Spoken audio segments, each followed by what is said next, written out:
Donald Trump has been humiliating himself today, not only because the deal maker in chief was unable to actually cut a deal to avoid a government shutdown, which we will see in the coming hours, but because he opened his mouth in front of generals who were completely silent listening to his idiocy and in front of the press, who were confused as he blathered on. But if you thought Donald Trump was humiliated, the person who suffered the worst humiliation today was actually JD Vance, who Trump just threw under the bus and crushed his biggest dream. We are going to get into it all and an interview with Congressman Jamie Raskin, my favorite member of Congress. But before we do, if I could quickly ask you to leave a like on this video, and if you haven't already and you enjoy our channel, to hit that subscribe button because it goes a long way in supporting our work. Now, before we can get into how Trump humiliated Vance, I want to start with a part of this shutdown, Congress being sent home, that isn't getting covered nearly enough, and that is Republicans blocking the Epstein files with this move. Swear her in. Republican frantically adjourns House to avoid swearing in new member to duck Epstein files vote. Republicans swiftly adjourned the House session Tuesday as Democrats shouted for a newly elected Democratic member to be sworn in. Rep-elect Adelita Grijalva won a special election on September 23rd, easily trouncing her Republican opponent in the deep blue district 69% to 29%. Grijalva will succeed her father, who died on March 13th, and representing Arizona's 7th District. House Republicans are dragging their feet on letting Grijalva officially join their ranks, and it's looking increasingly likely that the government shutdown deadline at midnight could arrive without Grijalva being sworn in, further delaying her officially becoming a member of Congress. Widely speculated as contributing to the reason for the delay in swearing in Grijalva is the vote to release the Epstein files, as she would be the 218th vote to pass the bill in the House. There has been a lot of demand, including from Donald Trump's MAGA base, to release the Epstein files and his former girlfriend Ghislaine Maxwell, all the documents pertaining to them both, which have only been heightened in their interest because of the lack of transparency. Thomas Massie, one of the Republican sponsors of the bipartisan measure to release the Epstein files, confirmed to reporters just after Grijalva's special election that she would be the 218th vote. Rep. Morgan Griffith, a Republican, was designated to act as Speaker pro tem during the House's pro forma session, but he didn't hold the gavel for long. After leading the House in the Pledge of Allegiance, Griffith immediately turned back to the podium and just said, pursuant to Clause 13 of Rule 1, the House stands adjourned until 3:30 p.m. on Friday, October 3rd at 2025. As Griffith began speaking, Democrats began calling out to be recognized and for Grijalva to be sworn in, chanting, "Swear her in," and "Shame on you." The Virginia Republican was undeterred and gavelled to the end of the session. So Donald Trump is not just shutting down the government because he humiliated himself and the inability to make a deal, but also because this helps him deal with his Epstein scandal. It prevents a further signature to go on the discharge petition so we can get an official up or down vote on the House. And of course, it's not the only thing Donald Trump is running away from. He's also terrified of anyone recognizing just how incompetent he is when it comes to running this government. And it is for that very reason that Donald Trump was in a meeting in which he humiliated JD Vance. But before we get to that meeting, I want to see the result, and it's called out by Jessica Tarlov. And Donald Trump made the same threat when he was speaking earlier today as well. He said we can do a lot of really bad things. We can do things that they don't want us to do. And yes, Democrats don't want people to get fired, and Democrats don't want people to lose their health care. But I think the Republican Party is trying to act like they have the upper hand, and they just don't on the merits. First of all, 45% of Americans would blame them versus 32% that would blame the Democrats. And we saw what happens when you give Republicans the votes. We did that in March, and they have governed by and for themselves. They think they don't have to negotiate when typically on these kinds of things, on CRs, you do that because you don't have the 60 votes to do it. I hear the polls. I hear what you're saying, but this is kind of simple. You know, this is a plain fund but it's the not. government. It's not. Because continuing resolution. But it's a clean Either resolution inclusive of these cuts. And there are smart Republicans like a Josh Hawley, even Senator Thune has said that he's been concerned about this. When you look at what's going to happen with 114% hikes on these ACA premiums, that affects Democrats just as much as Republicans. And there are a lot of Republicans on Obamacare. Donald Trump just can't make a deal. The government does not work under Republican control. We have seen this for the past 2 years with the MAGA majority that was in the House. We're seeing it right now with this current Congress. Donald Trump and his stooges do not know how to legislate. They are unable to do so. Donald Trump is bad at governing. Fundamentally, that is the truth. which is weird because he really seems to want to continue to do it no matter how many times he fails. And that is why JD Vance was humiliated today.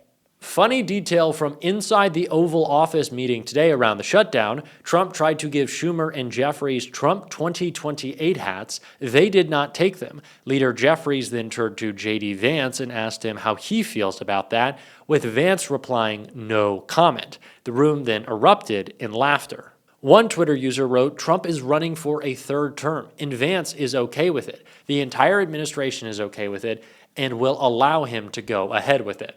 Now, one thing I can tell you is that JD Vance is very much not okay with it. Trump throwing him under the bus and saying, JD, I understand you have hopes and dreams of running for president, of which you will fail, but I don't really give a shit. Because of course Trump doesn't care about Vance, and of course Vance doesn't care about Trump. They were laughing at him because they know what a joke he is, that he's just really like Donald Trump's floor mat. He walks all over him. He tells him what to do. Vance is willing to flip-flop positions to accommodate Trump all the time because he knows he needs his endorsement to run for president. But not only is it not coming, who Donald Trump is endorsing is himself. And of course, we know this is illegal. Donald Trump cannot run for a third term. I hate even the idea of entertaining it because of what it takes away from our rule of law. And someone who has been talking about fighting Donald Trump back using the rule of law to do so is Jamie Raskin. We spoke about so much in a great interview. I hope you stick around all the way through. Congressman, it is always great to be joined by yourself, and we've got a lot to cover today. Unfortunately, there's a looming government shutdown. Donald Trump has declared war on every single major American city. But Democrat-run city. I think that's an important point to make. But I think where I want to start is kind of the pudding leaking out of our president's brain, because as he was talking about this looming shutdown in his meeting with Chuck Schumer and Leader Jeffries, he didn't remember who Hakeem Jeffries was. We talked about this earlier today on the show. What state of mind is a president in who can't actually remember anything, make decisions while he's trying to supposedly make a deal that he doesn't understand? Do you think Trump even understands what's happening right now? Well, I'm sure the Democratic leader of the House would like to be able to forget Donald Trump. Unfortunately, none of us can forget about him, and he's making himself ubiquitous and omnipresent these days. So I've long since ceased to speculate about his state of mind. I still think it would be great for us to legislate in general, without respect to this particular episode, the 25th Amendment legislation that I had proposed back in 2018, I think it was, where the Constitution says that a majority of the cabinet and the vice president can declare that there is an inability of the president to act, or the vice president and a majority of another body set up by Congress. And that body was never set up by Congress under the 25th Amendment. And so, completely without regard to this president or any other president, that body should be set up in the event of emergency. We've got 535 members of Congress. We only have one president. And so we should be ready to follow through on the provisions of the 25th. No, I think so as well, considering that we are in a moment of crisis that Donald Trump really doesn't want to address. He just wants to take advantage of, whether it be to spin lies about immigrants, trans people, for some reason he's blaming for the government shutdown, or using this as an opportunity to fire as many federal workers as possible. A lot of lies floating out there in the ether from MAGA about this shutdown. Which one do you think is most important to tackle right now? Well, let's start with the federal workers who, of course, have been under attack since January of this year. They started off with a plan to slash and burn through the federal workforce, and they've sacked and fired and riffed tens of thousands of federal workers. We're talking air traffic controllers, we're talking Forest Service firefighters, cancer researchers at NIH in my district, people who are working on climate change or to protect the fisheries and the quality of our seafood at NOAA, which is also in my district. All of these people have been under attack and have been forced to go to court to try to vindicate their rights. There have been more than 400 different cases brought against this reign of lawlessness, and we are winning more than 90% of the cases in the federal district courts, and an overwhelming number also.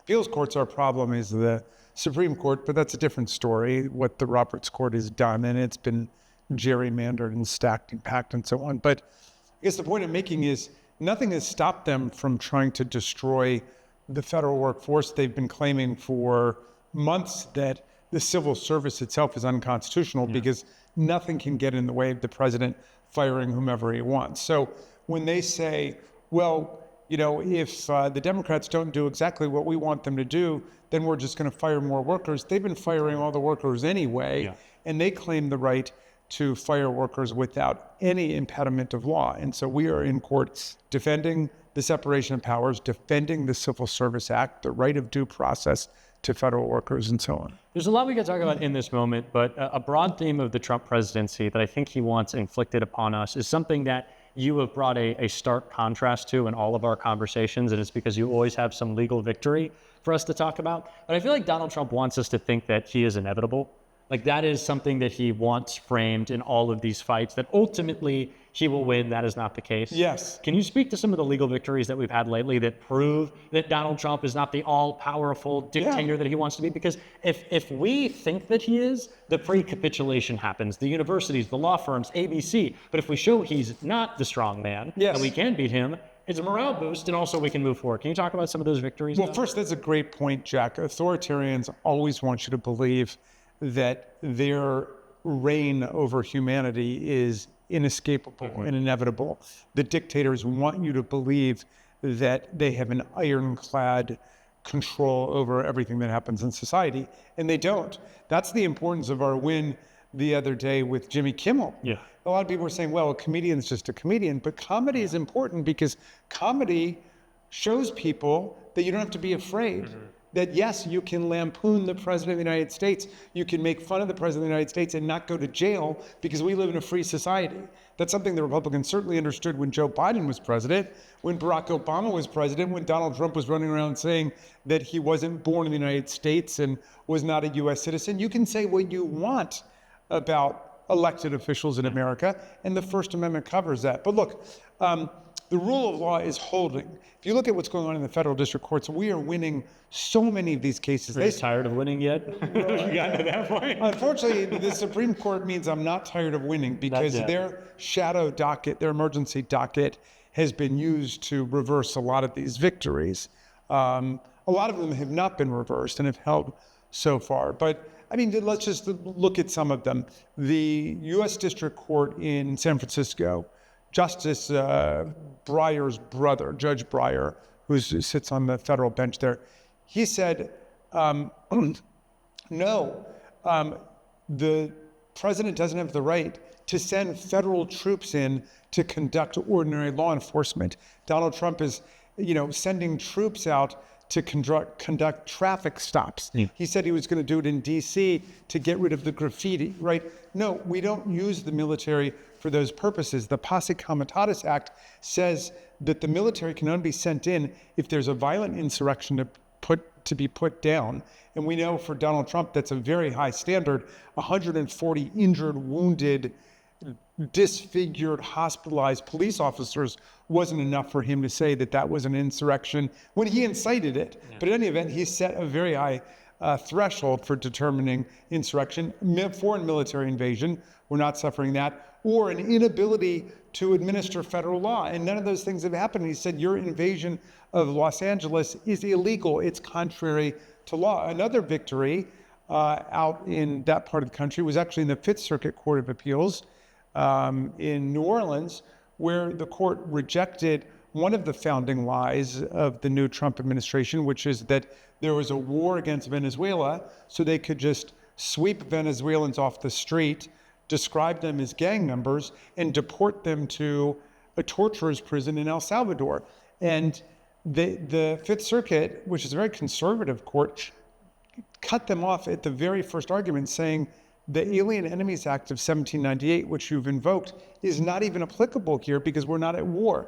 If we were at war, the Congress would tell you we're at war because only Congress has the power to declare war, not the president and not Tulsi Gabbard and not the people on their group chat on Signal, right? So those are like two very important victories that have been won. There have been victories won against them for just sacking probationary federal workers. Probationary sounds like they did something bad, like they knocked over a liquor store or something. They're on probation. How do we all?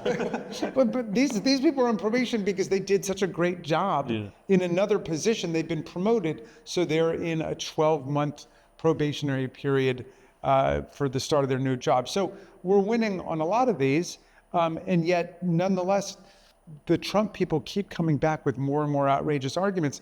Now they're basically saying the entire civil service system is unconstitutional because it ties the hands of the president, who's got to have the power to just unilaterally fire air traffic controllers and Forest Service firefighters and cancer researchers and food and drug inspectors if he wants to get rid of them for no reason at all, even if they were hired under the terms of the civil service, which is if they are meeting all their expectations and doing a good job, they can't be fired for political reasons. That's why we've got a civil service. Yeah, it's a lot of flip-flopping around kind of the ideology and what Republicans claim to care about. And you've talked extensively about this when you define why you are a progressive and what you care to conserve in our government. I think JD Vance is the prime example of someone who will supposedly be inheriting the conservative movement. I don't know what exactly he is after to conserve, but how do we take kind of what the Trump administration has done in an effort to break our government and use it as an opportunity to instruct people of the importance as they are trying to fire these civil servants, as they are trying to gut the important research, as they are trying to break what makes our country so great? How can we use this as an opportunity to talk about what Donald Trump has stripped away and say, hey, this next generation of conservatives, they don't actually care to conserve. They just want to make government work. That's absolutely right. Well, we've got two rival conceptions of government, right? And the Democrats, the party of democracy and freedom, we say that the government has got to be an instrument of the common good. So we've got to be looking for the vaccines that will save us. We've got to be promoting public health in the country. We've got to be promoting the ability of young people to purchase houses. We've got to be taking care of the health care of the people. Because the average age is now like 37 or 38 where people are able to buy their first house in America. So the government's got to be working on the agendas of the American people. Their theory is the government is a plaything for the people who get in. Yeah. If you're able to work the system and game the system like Donald Trump and get into office, then it's for you to go out and make billions of dollars, which he's done since January. It's okay for your family to go make every kind of foreign deal with every sort of foreign dictator or despot while you claim to be for America first, but all you do is make money off of all of these corrupt authoritarian... And bail out Argentina. And bail out Argentina with our money. His granddaughter selling merch now at the White House. Did you see this? I missed that one. No, I missed that ripoff. His granddaughter, I got you a shirt actually. No, I didn't. No, his granddaughter selling merch at the White House. It really seems like... So it's like a money-making operation for them. They want to close the rest of the government down. If it doesn't help them, Social Security, Medicaid, Medicare, the Labor Department, the State Department, the Education Department, that's for just the rabble. That's for the masses. That doesn't help the Trumps. They're already into crypto. They've already got money with Saudi Arabia and China and United Arab Emirates. That's how they're making their money. And then, their underlings like Tom Homan, they're just taking bribes in $50,000 bags, allegedly caught on videotape taking a $50,000 payment in a kava bag. Who takes a $50,000 payment in a kava bag? I mean, when I go to kava, I just get a burrito. Well, I think maybe we should tell Tom Homan to step up the. To me, I imagine like a Looney Tune type, like Runaway and like the smoke puff up. But yeah, not a great look for Tom Homan. Another file that it seems like we need to get out of this administration. Yes. I appreciate you being always so loud in the fight and giving us hope. We desperately need it today. Thank you, Jack. Hang tough. Thank you so much.